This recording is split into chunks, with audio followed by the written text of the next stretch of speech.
Isa pong pinagpalang Friday morning mga katots. Ngayon pong Biyernes ng umaga, ang ating magiging simpleng tanong, hindi ba natin pansin?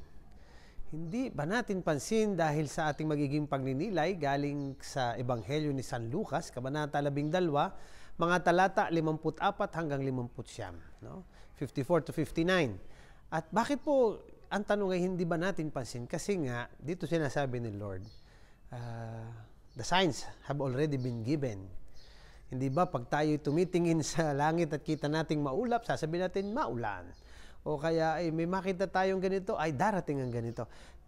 Magaling tayong bumasa ng mga tanda at napapansin naman natin, di ba? May smog, kasi daw ganito.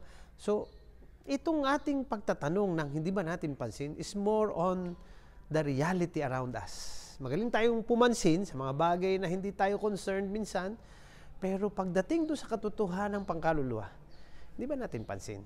Ewan ko. There is always that challenge within the church, sa simbahan, na tinatawag na reading the signs of the time so that we can respond accordingly.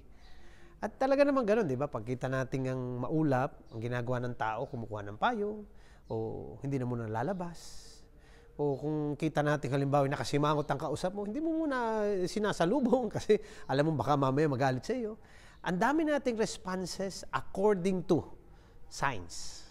Hindi kaya pwede nating palalimin ito pagdating sa katotohanan na ng mga ating napagnilayan before.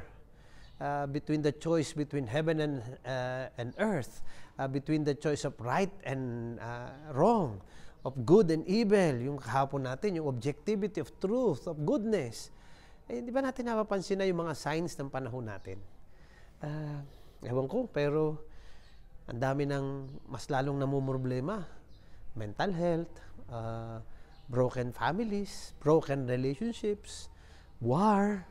In fact, ngayon nga, inihiling na Santo Papa ata sa atin na tayo ay mag-prayer and fasting for peace. Di ba natin napapansin? All the signs that show, parang nawawala ang lalim ng ating relasyon sa Diyos.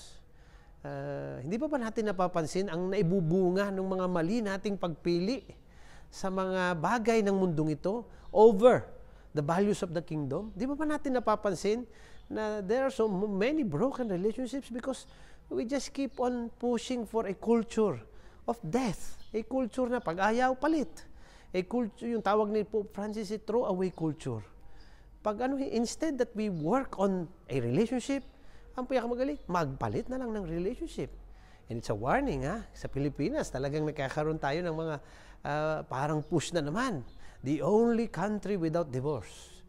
Parang ang nangyayari tayo yung iwan. So may nagpupush na naman, maging law that divorce be allowed. Hindi ba natin napapansin how broken relationships are in other countries where there are divorces? Akala it's a solution. While in fact, ang dinudulot naman niya talaga problem. While in fact, in relationships, the solution is not to break relationships, but rather to work on relationships. Wala bang nag-aalok na trabahuhin muna natin yun? These are things, signs. Di ba natin napapansin? So hopefully, hindi tayo masasabihan din na itong mga signs na ito'y sayang sa atin. Because we, as people of faith, can read the signs. At hindi lang read the signs, we can also respond accordingly to the signs. Maraming tao nasa salang landas kasi hindi kaya nating basahin at pansinin ang mga tanda sa paligid natin. Sana hindi tayo ganun. Okay po, o siya, balik tayo siyempre sa paanyaya sa atin na maging cyber missionaries. The signs are here. Kailangan nating dalhin ang mensahe ni Lord sa mundong ito.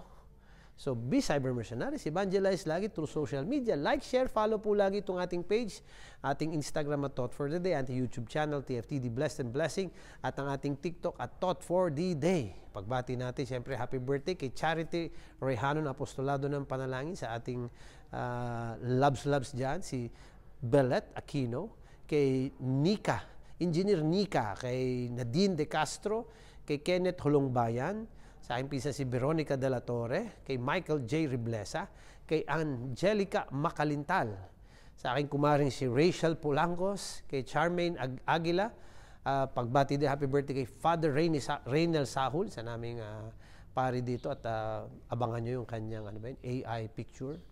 na may buhok na siya doon sa picture daw niya. At gayon din po, pagbati natin ng happy 18th sacerdotal anniversary sa isa din nating pari dito kay Father Ian Retardo. Pareho silang pari dito sa atin sa Immaculate Conception Cathedral. No? At siyempre, prayers and blessings sa inyo pong lahat. At siyempre, patuloy ang paghiling natin ng panalangin. Pakinggan natin yung sinasabi ng Santo Papa. For peace, let us continuously pray today, especially. Bigyan natin ng oras ng pananalangin at di lang yun, pati sacrifice fasting sana kung kaya natin. And then of course, prayers pa rin po para sa lahat ng nangangailangan, lalo na yung mga may pinagdadaanan ngayon, yung nakikita na natin yung mga lalo sa mental health, stress, depression. Let's pray for them. And of course, pray for the sick. And of course, yun nga, pray for peace sa Ukraine at sa Middle East, sa Israel. Okay po.